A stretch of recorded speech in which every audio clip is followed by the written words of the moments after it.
comment dessiner un plan d'appartement. Dans cette troisième partie de la série dédiée au dessin de plans d'appartement, on va enfin passer aux choses sérieuses.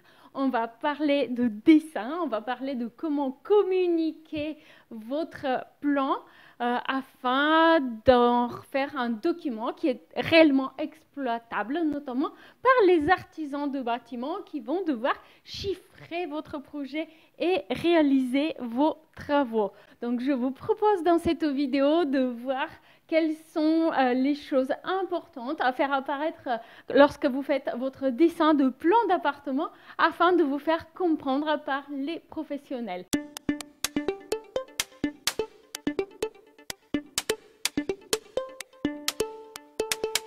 Les plans d'appartement que vous avez dessinés doivent être détaillés et utilisables pour pouvoir faire un chiffrage prévisionnel et pour la réalisation des travaux. Qu'est-ce que cela veut dire concrètement? Certaines choses sont représentées sous forme de simples rectangles sur un plan, peu importe à quel point celui-ci est détaillé, alors qu'il s'agit parfois d'éléments soit chers à réaliser. Je prends souvent l'exemple du tableau électrique, par exemple, ou parce qu'ils sont complexes, comme par exemple la réalisation d'un meuble qui doit être fait par un artisan menuisier typiquement. Alors, d'où l'importance de certaines annotations sur les plans détaillés et l'importance aussi de coter ces plans, notamment pour connaître les dimensions des pièces, qui permet donc de chiffrer les travaux parfois plus simples, comme typiquement les travaux de peinture, les travaux de pose de revêtement de sol, mais aussi connaître mieux un ouvrage en particulier. Donc, quelle est la différence typiquement entre le plan d'avant-projet et le plan projet? Donc, dans un premier temps, l'échelle, si le plan d'avant-projet est souvent dessiné à une échelle de 1 centième ou 1 cm par mètre, au niveau du plan de projet détaillé de rénovation, vous allez passer typiquement à un plan qui va être dessiné à 1 cinquantième, donc 2 cm par mètre. Des cotes, donc les cotes permettent de comprendre le projet et de calculer, de quantifier les surfaces. Et les annotations pour attirer l'attention là où il y a besoin. Alors, attention, quand on fait les plans détaillés pour un projet, il y a toujours cette tentation de mettre des cotations et des annotations partout et de donner un aspect détaillé à ces plans, alors qu'en réalité, les annotations et cotations apportées sont peu informatives, peu nécessaires, et là où on en a réellement besoin, eh ben, il n'y en a pas. Donc, quand vous apportez des cotations et des annotations, essayez de vous mettre à la place d'une personne qui ne connaît pas vos plans, typiquement un artisan de bâtiment qui débarque et qui essaie de comprendre ce qu'il y a à faire, et les questions qu'il pourrait se poser. Autrement, vos plans ils vont avoir un air détaillé alors qu'ils sont peu informatifs. Donc, à titre d'exemple, cet îlot central ici, il est sur un plan d'aménagement d'appartement. Celui-ci sera représenté sous forme d'un simple rectangle, n'est-ce pas? Alors, si un menuisier ou un cuisiniste doit le réaliser, naturellement, il va falloir en parler avec plus de détails avec lui, ou alors dessiner des plans détaillés qui apportent des informations sur les finitions, typiquement en façade ou en plan de travail au-dessus, et sur les dimensions de cet îlot.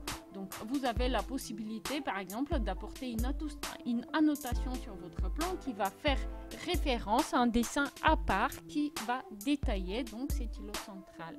De la même manière, on va prendre l'exemple de ce claustrat en bois qui, vu de dessus sur un plan d'aménagement d'intérieur d'un appartement, va également avoir la forme d'un rectangle ou va très difficilement être différencié par rapport à une cloison. Donc, il va falloir écrire donc sur le plan d'aménagement d'intérieur se casser pour que le plaquiste il fasse pas une cloison, un placo à la place de votre claustrat en bois évidemment, et puis faire une référence pour que le menuisier puisse aller voir sur un autre dessin fait exprès où il va pouvoir comprendre comment est fait ce claustrat sera en bois, quelle dimension il va avoir et à quoi il va ressembler. Sinon, il va être obligé d'improviser naturellement. Donc, comment coter ces plans? Donc, il va y avoir 3 types de dimensions à apporter, de cotation à apporter sur les plans. Donc, en premier, les dimensions plus générales qui permettent de connaître les dimensions des pièces, les emplacements des portes, des fenêtres, etc. On va avoir ensuite des cotations un petit peu plus dans le détail qui vont permettre de localiser les angles, les décrochés, les gaines, etc. Et en troisième, des cotations qui vont permettre d'indiquer les passages minimum nécessaires. Donc on va typiquement coter les passages de portes, les passages de couloirs, etc. Les dégagements et tout ça.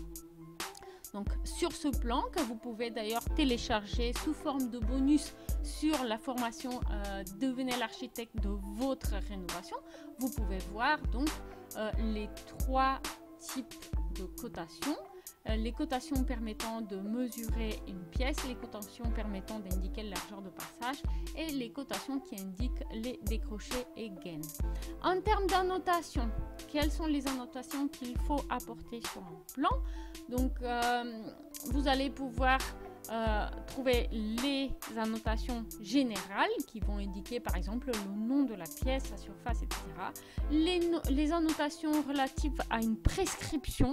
Donc, une annotation qui va permettre de connaître une matière en particulier, une finition ou un produit en particulier que vous souhaitez à cet endroit-là. Donc, ça permet aux artisans de bâtiments typiquement de connaître les fournitures et les réalisations particulières que vous souhaitez. Et puis, il va y avoir des annotations références. Les annotations références, qu'est-ce que c'est? Ce sont des annotations qui vont renvoyer vers un autre dessin, un dessin de détail technique ou de détail architectural typiquement, ou un dessin de coupe. Donc sur ce même plan, j'ai un petit peu souligné donc ces 3 types d'annotation. Voilà, ici on peut voir une annotation générale qui nous dit que c'est la chambre 1 d'une telle surface avec une hauteur se plaçant de temps. Ça, c'est une annotation prescription ici qui nous dit plan de travail en bois huilé. Donc là, c'est une annotation qui donne une prescription. Et ça, c'est une annotation de référence qui va nous donner le détail du meuble TV qui est à réaliser sur mesure sur le dessin numéro nanana. Voilà, donc tout ce qu'on ne peut pas voir sur ce plan-là, on va renvoyer sur d'autres plans. Et là, vous allez voir des annotations de coupe qui vont être aussi des annotations de référence. Voilà, je vous rappelle une fois de plus que vous pouvez, si vous voulez vous lancer dans le dessin de vos plans de rénovation d'appartement ou de maison, pourquoi pas, généralement plutôt axé sur les travaux de rénovation d'intérieur.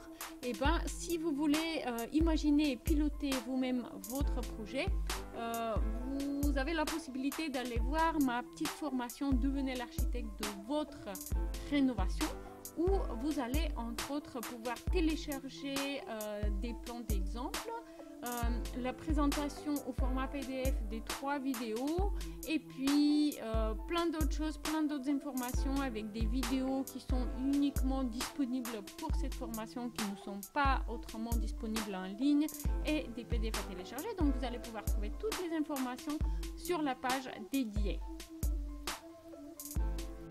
N'oubliez pas à la fin de cette vidéo de retourner voir la deuxième partie dédiée au check technique, réglementaire et faisabilité budgétaire d'un plan d'appartement que vous avez imaginé. Donc un retour à la réalité, comment confronter vos idées à la réalité et aux contraintes. Et n'oubliez pas aussi la première vidéo de la série dédiée donc à la recherche d'idées originales pour votre projet de rénovation. Comment dessiner un plan d'appartement réussi.